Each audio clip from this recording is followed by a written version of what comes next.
성소 중에 성소라 불리는 지성소로 들어갈 때 거기에 또 휘장이 하나 더 있습니다. 그것을 우리는 둘째 휘장이라고 합니다. 그 둘째 휘장 안으로 들어가면 지성소, 그 지성소에 언약궤가 있죠. 이 언약궤는 직육면체로 이렇게 되어 있는 궤인데요. 가로 세로 높이 이렇게 볼 때 가로가 2.5 규빗, 세로가 1.5 규빗, 높이가 1.5 규빗 이렇게 해서 대략 우리 센티미터로 이렇게 하면 그냥 편하게 1규빗을 50cm라고 본다고 할 것 같으면은 125cm, 또 75cm 이 정도 되는 이 정도 이렇게 되는 그게 이제 언약궤입니다. 지성소 안에 이 언약궤가 있어요. 그리고 언약궤 안에 들어있는 내용이 오늘 우리가 읽은 이 히브리서 9장 4절에 잘 표현이 되고 있습니다. 세 가지가 들어있죠. 그 십계명이 적혀 있는 두 돌판이 그 안에 있고요. 또 하나는 만나를 담은 금 항아리가 있고, 또 다른 하나가 이제 아론의 싹난 지팡이, 이렇게 세 가지 물건이 그 언약궤 안에 들어 있습니다. 언약궤 안에 들어 있다는 말은 온 백성이 잊지 말고 그 물건을 통하여서 반드시 기억하고 그렇게 살아주기를 당부하는 차원에서 아마 그것을 넣지 않았겠습니까? 그렇다고 하면 이제 두 돌판, 십계명이 적혀 있는 두 돌판을 넣어두었다, 보관을 하고 있다라고 하는 것은 하나님과 하나님의 백성, 이스라엘 백성 사이가 어떤 관계인지를 보여주죠. 언약으로 맺어진 관계다. 그 언약을 피차에 신실하게 지키며 살자, 그 이야기겠죠. 하나님께서 당신의 언약을 지키시는 것에 있어서는 아무런 문제가 없죠. 하나님은 신실하신 분이시니까 당연히 언약을 신실하게 지켜 나가십니다.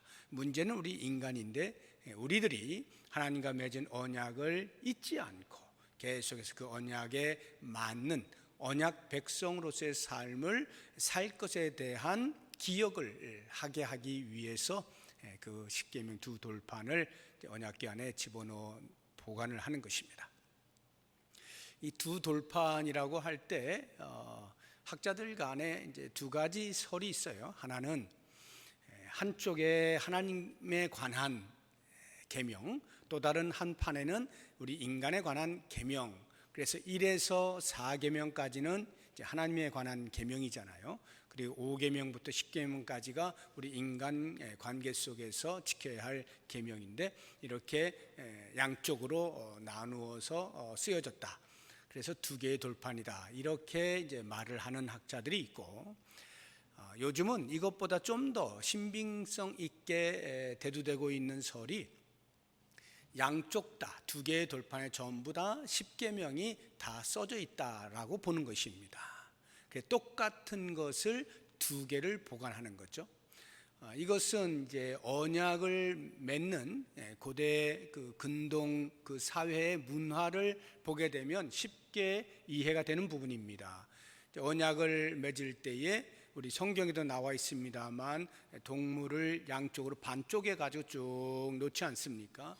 그것이 그 이제 언약을 맺는 두 나라의 왕이 그런 그 사이를 손을 잡고 이렇게 들어가는 거예요.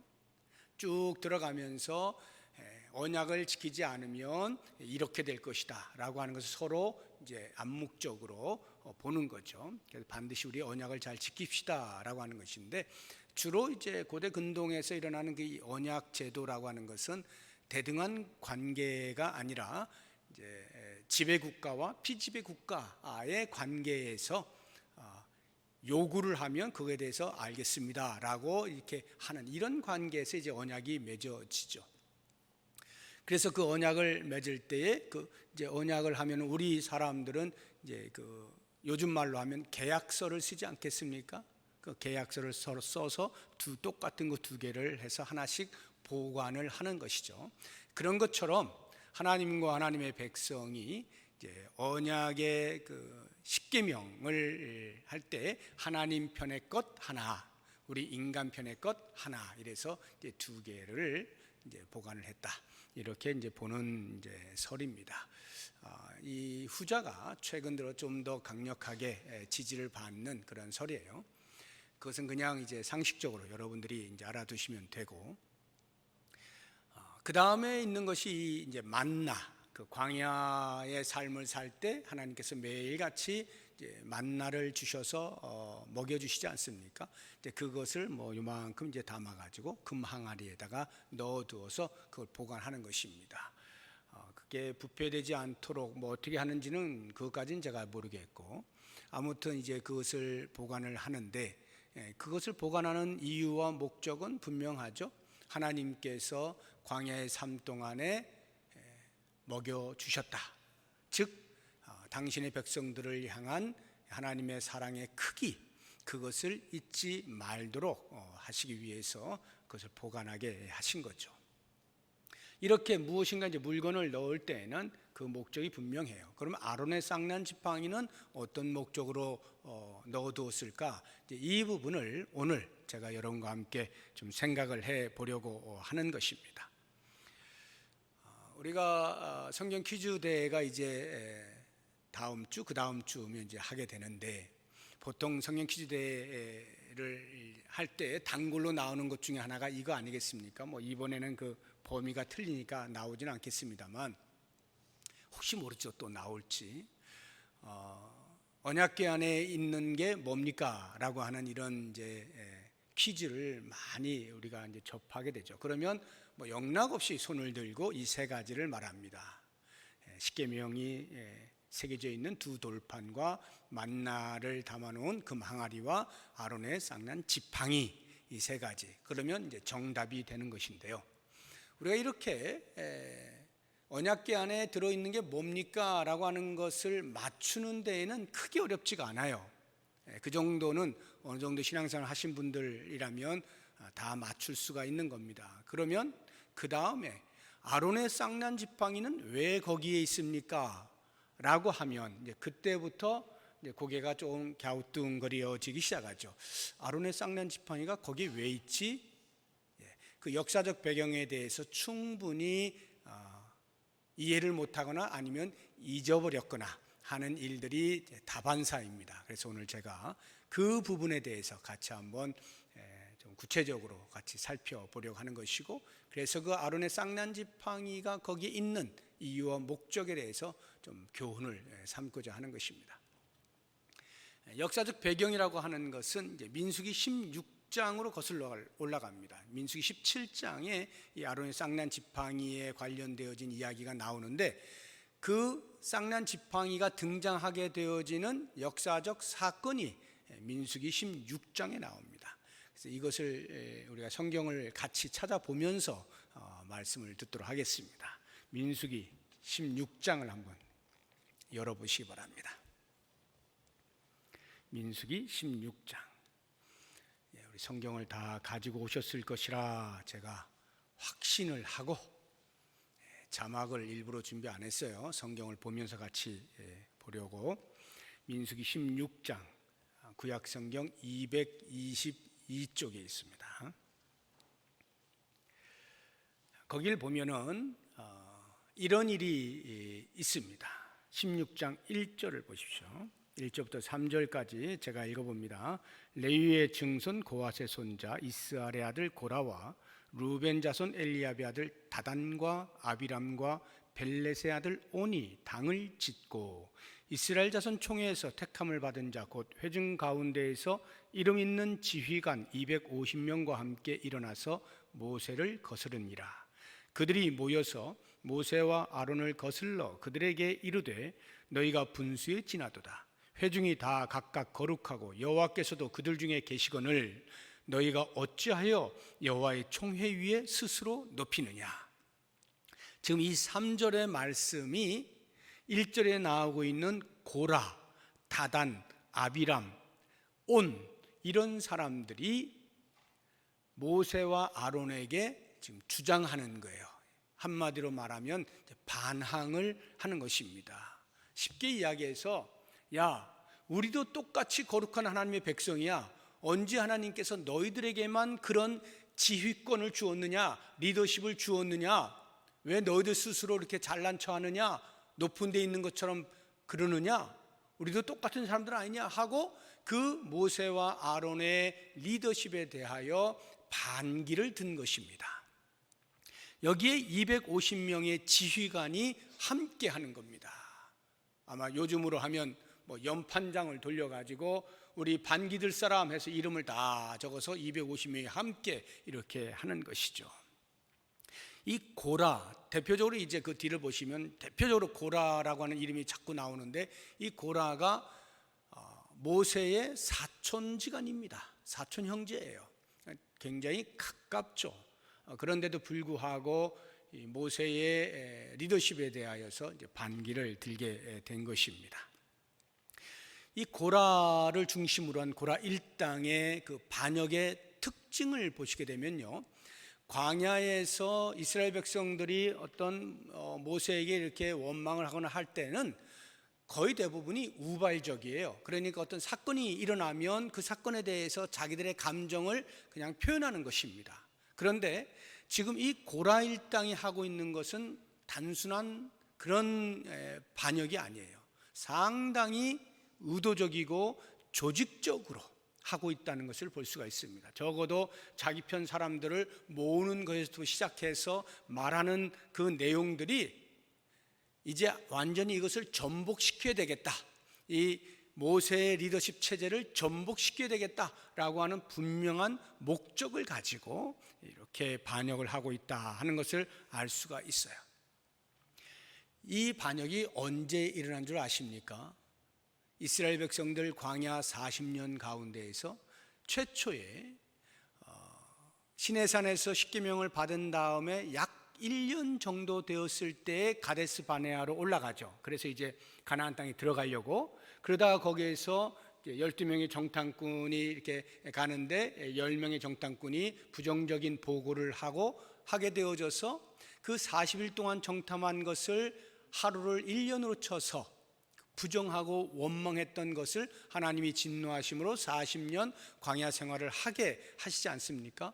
그 일이 있은 이후에 40년의 광야 생활이 거의 맞춰져 갈 때 즈음에 이 일이 일어나게 된 거예요. 그러니까 처음부터 이스라엘 백성들은 원망으로부터 반역으로부터 시작해서 맞춰지는 그 시간까지도 계속해서 반역이 그쳐지지 아니하는 반역의 역사, 이스라엘의 광야 생활은 반역의 역사라고 해도 틀린 말이 아니에요. 거의 끝나갈 즈음에 지금 이 일이 일어나게 된 겁니다. 그러니까 40년 동안 모세의 지도력, 그리고 아론의 그 대제사장의 직분, 이것을 받아오면서 그 마음속에 쌓인 거죠. 반역의 마음이 쌓이고 쌓이다가 이제 막바지에 이르러서 한번 터뜨리게 된 것입니다. 이러한 부분에 대해서 모세가 그들을 이제 책망을 하는 것이 16장 9절부터 나옵니다. 9절 보세요. 9절, 10절, 11절에 각각 수사적 질문을 통해서 그들의 잘못된 생각을 지적을 하는 거예요. 9절을 보시면 이스라엘의 하나님이 이스라엘 회중에서 너희를 구별하여 자기에게 가까이 하게 하사 여호와의 성막에서 봉사하게 하시며 회중 앞에 서서 그들을 대신하여 섬기게 하심이 너희에게 작은 일이겠느냐? 이 말은 이제 고라도 레위 지파 사람이니까 성막에서 섬기는 일을 하잖아요. 그런데 그것을 너가 작게 여겨서 이렇게 하는 것이냐라고 하는 것입니다.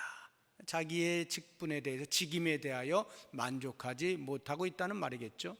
10절을 보시게 되면 하나님이 너와 내 모든 형제 레위 자손으로 너와 함께 가까이 오게 하셨거늘 너희가 오히려 제사장의 직분을 구하느냐 하고 다른 사람의 직임과 직분에 대하여서 오히려 부러워하고 탐하는 그러한 잘못을 지적을 하고 있는 것이죠. 11절을 보시면 이를 위하여 너와 너의 무리가 다 모여서 여호와를 거스르는도다. 아론이 어떠한 사람이기에 너희가 그를 원망하느냐. 리더십에 대하여 반역을 하는 거죠. 원망을 하느냐라고 하는 것입니다. 이 말은 하나님이 세우신 자를 네가 임의로 원망을 할 수 있는 것이냐? 그럴 수 없다는 말이죠. 이러한 그들의 잘못에 대하여 책망을 해요. 그리고는 그것이 어떠한 일인지 모세가 평가를 내린 것이 7절을 보시게 되면, 내일 여호와 앞에서 그 향로에 불을 담고 그 위에 향을 두라.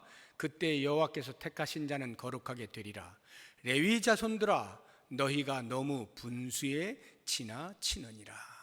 지금 이 고라 일당이 하고 있는 반역의 행위는 분수에 지나친 것이다 라고 모세가 평가를 내리고 있습니다.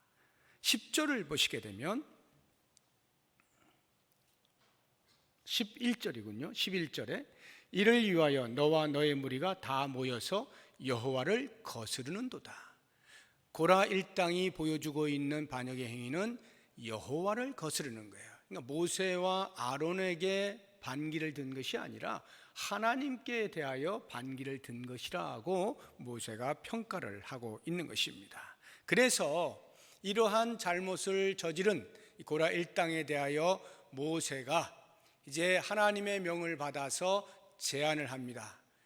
너희들은 향로를 준비해라. 불을 피우는 향로를 준비하는데 각각 한 사람씩 다 향로를 준비해라. 그럼 모세도 하나, 아론도 하나, 이 고라도 하나, 다단도 하나, 아비람도 하나, 온도 하나, 그리고 250명의 지휘관도 다 하나씩을 준비하라라고 이제 제안을 하는 것이죠. 그리고 이제 회막문 앞에 섭니다. 18절 보시면 그들이 제각기 향로를 가져다가 불을 담고 향을 그 위에 얹고 모세와 아론과 더불어 회막문에 섭니다. 그런데 이때만 해도 고라가 정신을 차리고 이거 뭔가 잘못되었구나. 내가 지금 이렇게 조직적으로 의도적으로 사람들을 끌어모아 가지고 반역한 것이 옳은 것이 아니었구나 깨달았다고 한다면 그 자리에서라도 그나마 회개하고 하면 어떻게 됐을런지 아마 그 다음에 일어나는 일이 발생하지 않았을 수도 있겠어요. 그런데 이 고라는 더 의기양양합니다. 19절을 보세요. 고라가 온 회중을 회막문에 모아놓고 그 두 사람을 대적하려 하매. 지금 모세가 하나님의 명을 받아서 그들을 하나님이 어떻게 징벌하시는가의 그 심판대 앞에 지금 초대를 하고 있는데, 그러면 겁이 나고 두려워서 회개하거나 엎드려야 되는데 이 고라는 그렇게 하지 않고 자기가 옳다라고 여기고 끝까지 그들을 대적을 합니다. 그래서 그 결과가 어떻게 일어나게 됩니까? 30절을 보시게 되면 결과가 나오죠. 만일 여호와께서 새 일을 행하사 땅이 입을 열어 이 사람들과 그들의 모든 소유물을 삼켜 산채로 수월에 빠지게 하시면 이 사람들이 과연 여호와를 멸시한 것인 줄을 너희가 알리라. 모세가 하는 이야기예요. 이제 곧 죽게 될 것인데 보통 사람들이 죽듯이 죽으면 이 일은 여호와께 대하여 반역하는 일이 아닐 것이다. 그러나 보통 사람들이 죽는 모습이 아닌 특별한 경우, 그러니까 지금 이와 같이 땅이 입을 벌려서 삼켜버리게 되는 일들이 벌어지게 되면 이 일이 하나님이 하신 것인 줄 너희들은 알게 될 것이다. 그래서 그 결과로 땅이 갈라지게 되면서 그들을 다 삼켜버리죠. 그리고 250명의 그 지휘관은 그 향로를 준비한 거기에서 불이 나와서 불을 불살라서 다 죽여버립니다. 이러한 일이 벌어지게 되니까 백성들이 어땠겠어요? 한편으로는 겁이 나고 한편으로는 야, 이거 너무한 거 아니냐, 모세와 아론을 향하여 동요를 하는 것입니다. 아니 아무리 그렇다고 해서 저렇게 그냥 한꺼번에 죽이면 어떻게 하느냐 하고 또 백성들 가운데에서 막 모세와 아론에게 대하여 반기를 드는 이러한 일이 벌어지게 됩니다.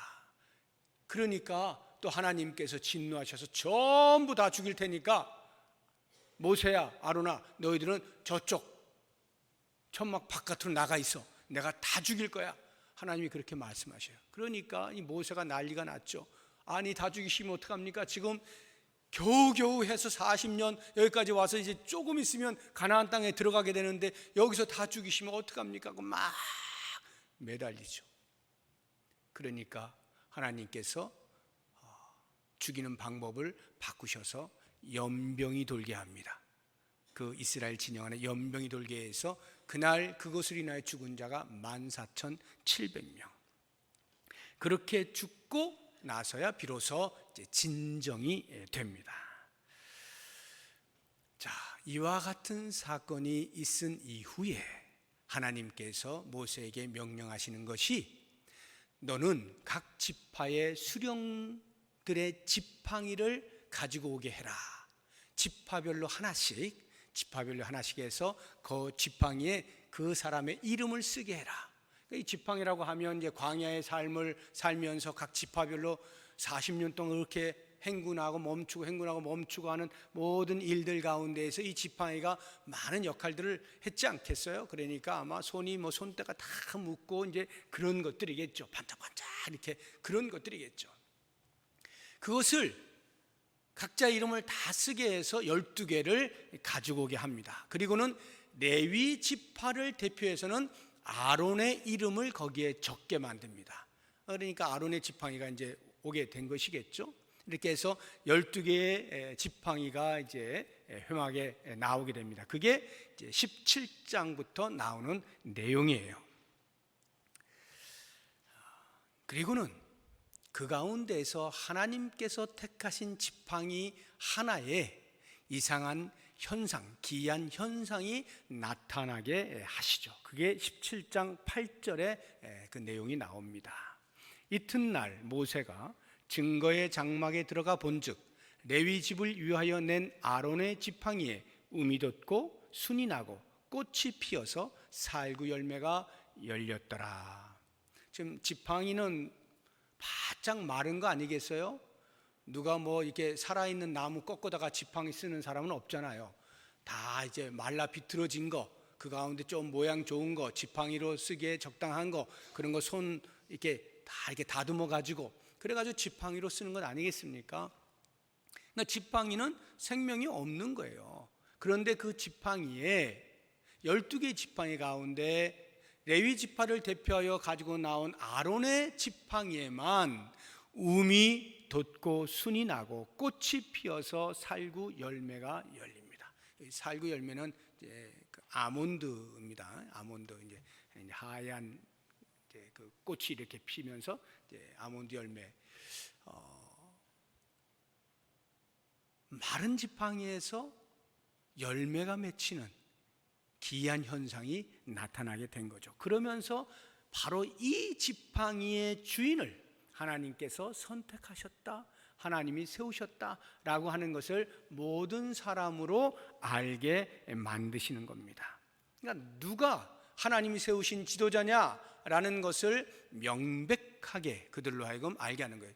40년 동안 그걸 쭉 해온 거예요. 그런데 이 고라 일당이 커다란 반역을 저지름으로 인하여서 백성들 사이에서도 술렁술렁거리고 진짜 이것이 지도력을 모세와 아론에게만 주신 것일까? 라고 하는 의심도 생길 수가 있고 하는 이런 것을 하나님께서 완전히 불식시키기 위하여서 이런 일을 행하신 거죠. 그리고 또 하나는 더 이상 백성들 사이에 원망이 있지 않게 하시려고, 그것이 17장 5절에 나오는 겁니다.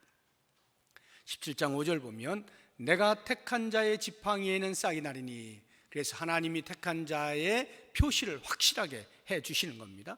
이것으로 이스라엘 자손이 너희에게 대하여 원망하는 말을 내 앞에서 그치게 하리라.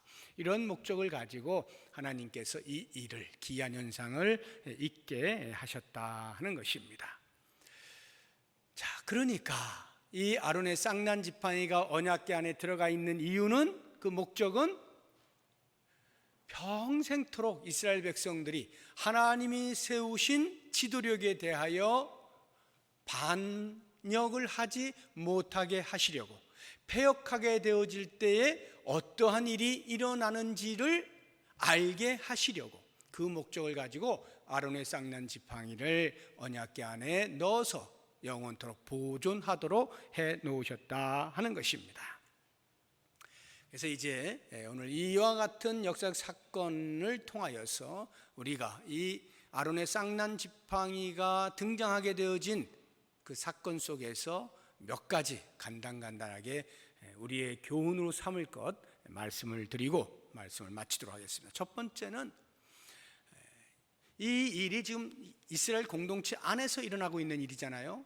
광야의 삶을 살고 있는 이스라엘 공동체 안에서 이와 같은 반역이 일어나고 하나님이 그것을 정리를 해주셨는데, 이 아론의 쌍난 지팡이를 통해서 그 공동체에 주시는 교훈이라고 하는 것은 믿음의 분수대로 섬기자라고 하는 것입니다. 공동체 안에는 여러 직임들이 있습니다. 여러 믿음의 수준이 차이가 있습니다. 여러 은사들이 다양합니다. 그러한 것들을 그 분수대로 섬길 것을 우리에게 교훈하고 있는 것이죠. 오늘날에도 신앙 공동체 안에는 직임이 여러 가지가 있어요. 은사도 사람마다 다 달라요. 믿음도 다릅니다. 그래서 믿음이면 믿음의 분수대로, 은사면 내가 받은 은사를 따라서, 직임이면 내가 받은 직임을 따라서, 그 직임을 따라서 그렇게 공동체를 위하여 섬길 때 그 공동체가 건강해지는 거죠. 남의 직임, 남의 은사에 기웃거리지 말라는 거예요. 남의 믿음을 흉내내지 말라는 겁니다. 하나님께서 주신 그 적합성, 그것에 따라서 섬기면 결국은 공동체 전체는 건강하게 된다는 것, 이것을 잊지 아니하고 우리 각자가 서로에 대하여서 받은 바 그 직임과 믿음의 수준과 은사들을 귀중하게 여겨주고 존귀하게 여겨주고 서로 협력하여서 좋은 신앙 공동체를 만들어갈 수 있기를 바랍니다. 또 하나 우리가 교훈을 삼고자 하는 것은 원망하며 살지 말자 하는 것입니다. 지금 이스라엘 백성들이 원망한 것은 모세를 향하여, 아론을 향하여 한 거죠.